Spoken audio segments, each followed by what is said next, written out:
So finally I'm making another update in English. A lot has happened, and last week I uploaded a few videos. I'm gonna continue with that, showing you Jerusalem, life in Jerusalem, daily life in Jerusalem during the war. We try to keep up a daily routine, which is also very important for people's minds. Otherwise you can't just, as I said, you can't just sit at home and go crazy. So you have to keep up a normal life, and this is what we've been trying to do. And people also go to work, and yeah, there are Jews here and Muslims working together in many companies or hospitals.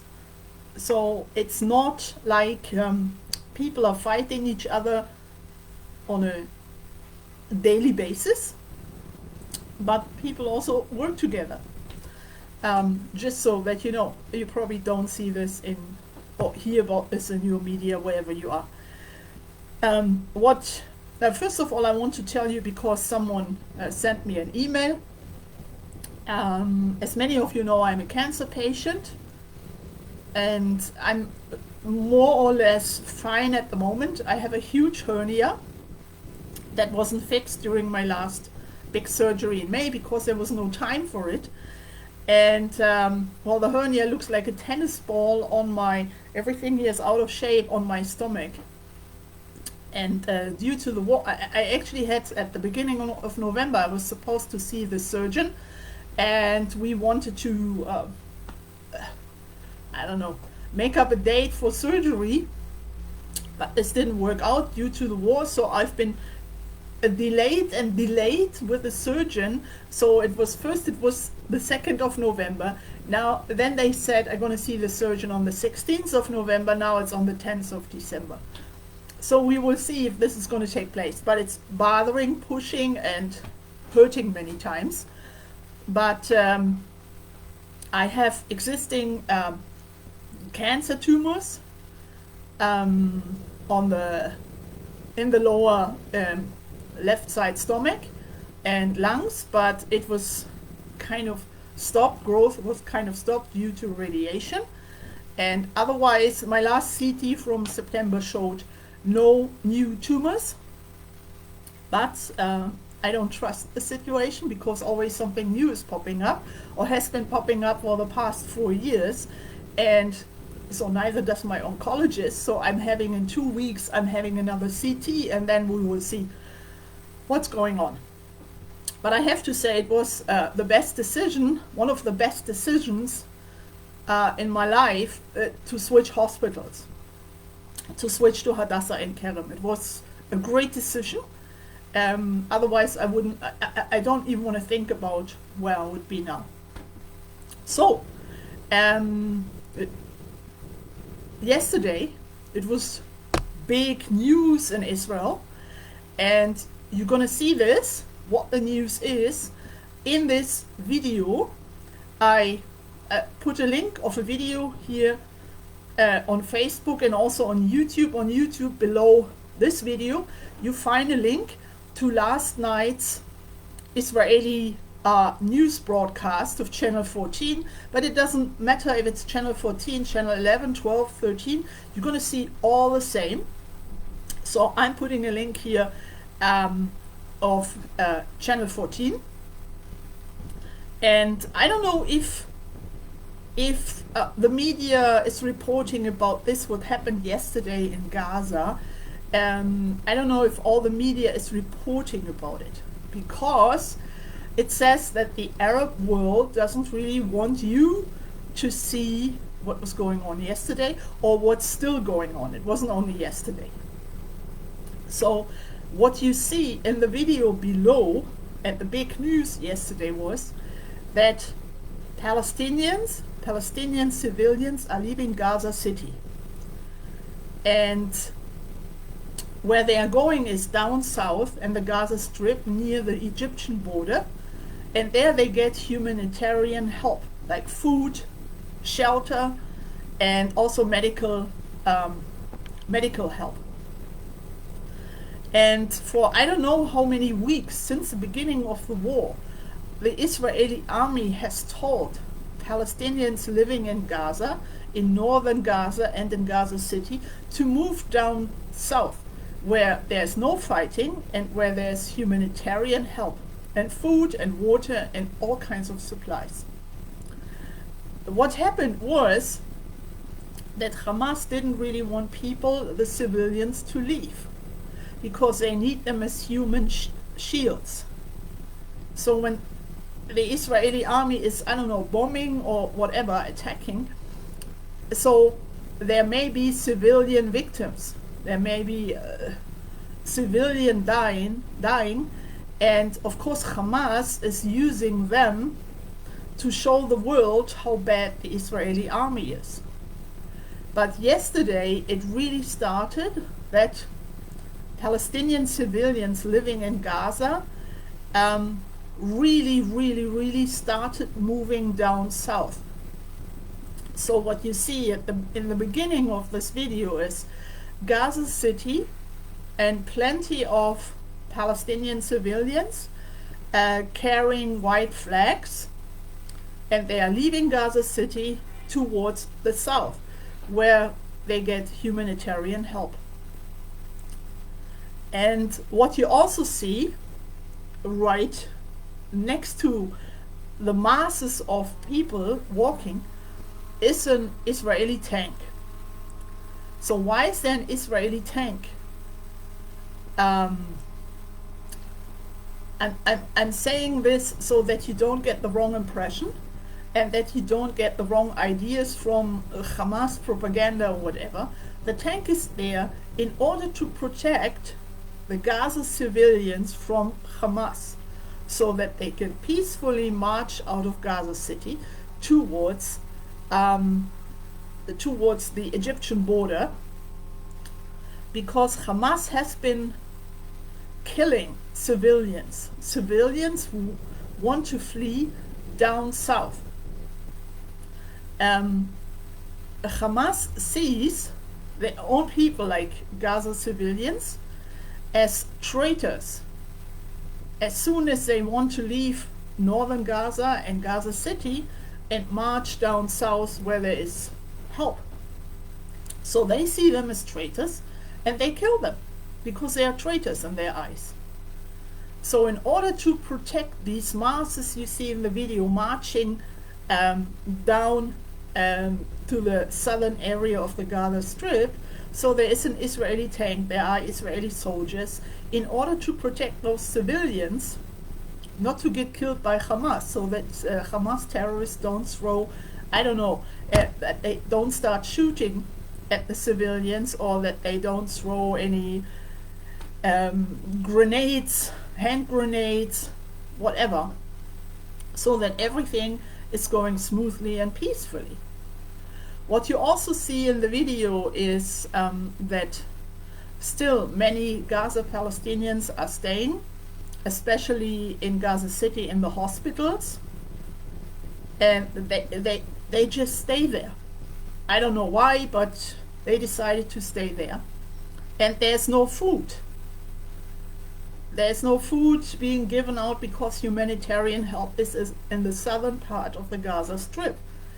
So they would have to walk there or somehow get there.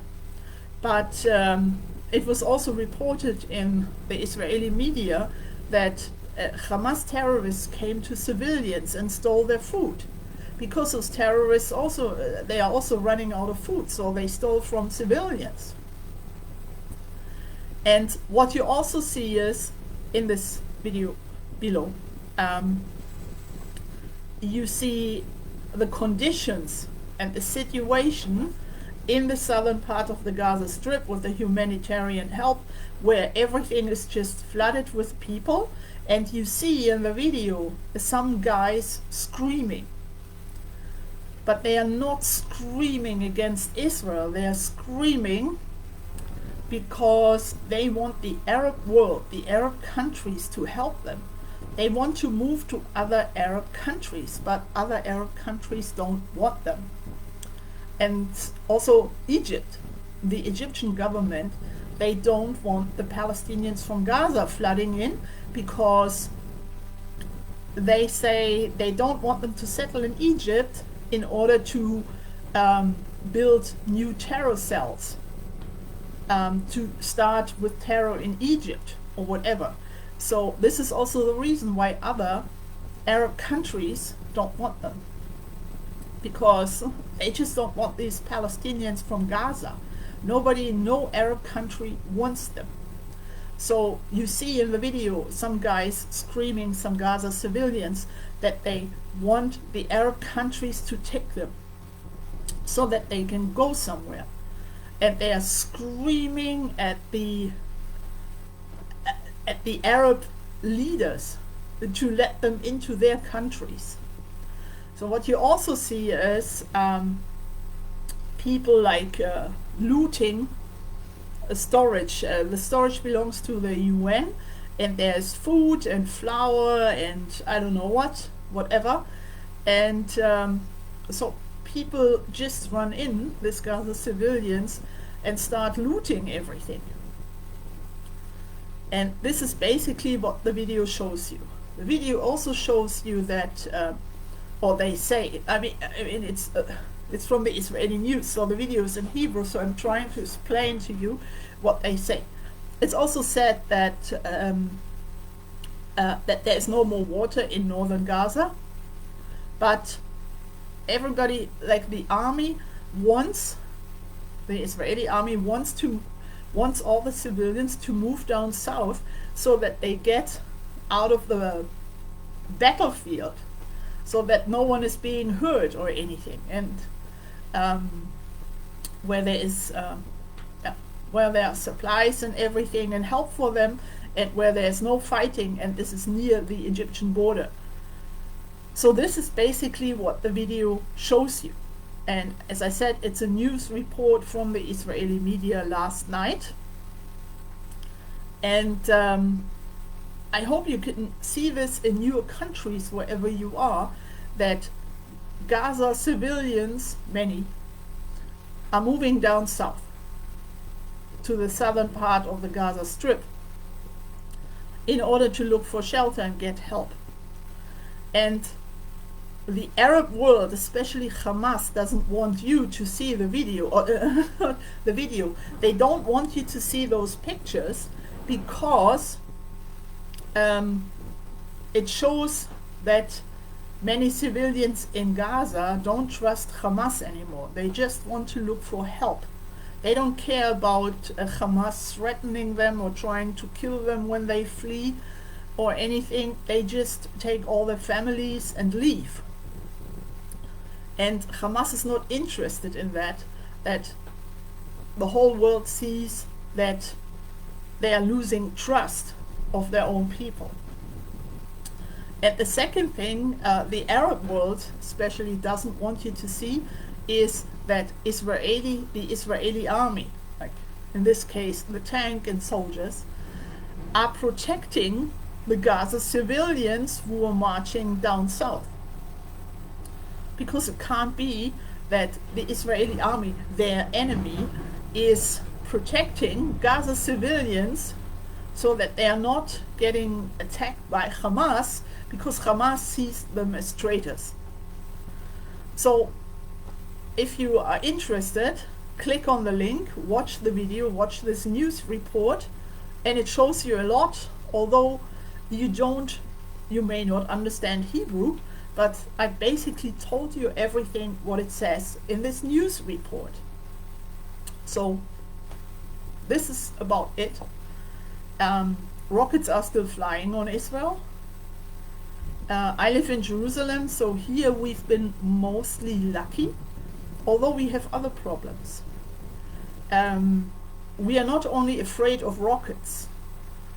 Over, I don't know, more than a decade of rockets from time to time, we kind of got used to it, and people here have bomb shelters and safe rooms. Not everybody, but many don't. So they sit in staircases or whatever when there's a rocket alarm, when the siren goes off.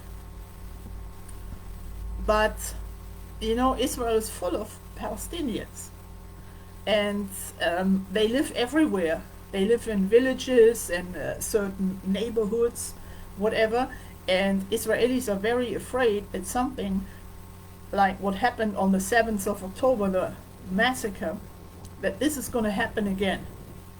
And so people started trying to protect their neighborhoods, their villages, and because everybody's afraid. You know, you have Palestinians walking through the street here everywhere, and everybody's afraid. You know, they could also come to your door with a machine gun, a knife, grenades, whatever they have, and kill you.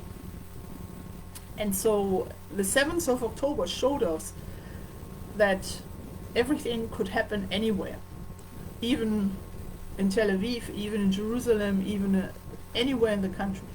And Israelis are very careful and are trying to protect themselves now, and we will see. But you know, there is a certain fear, and you also have, especially in the evenings, you have Arabs like driving around in their cars with loud music, like full volume, playing songs in Arabic, mostly like you hear that it's like war songs or something, fighting the Jews songs, and they're going up and down and up and down, and you hear this all the time.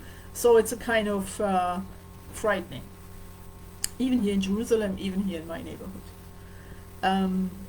Yeah, this is how it goes, and I will make the next stream, the next video is going to be about how we are dealing with this. Again, I've said this already, I know, but I'm going to make a little update. Okay, that was it for today, or for now. Maybe not today, maybe only now, but we will see. And thank you very much for listening, and I hope that you are getting some information out of that, information that you usually or you may not see outside Israel.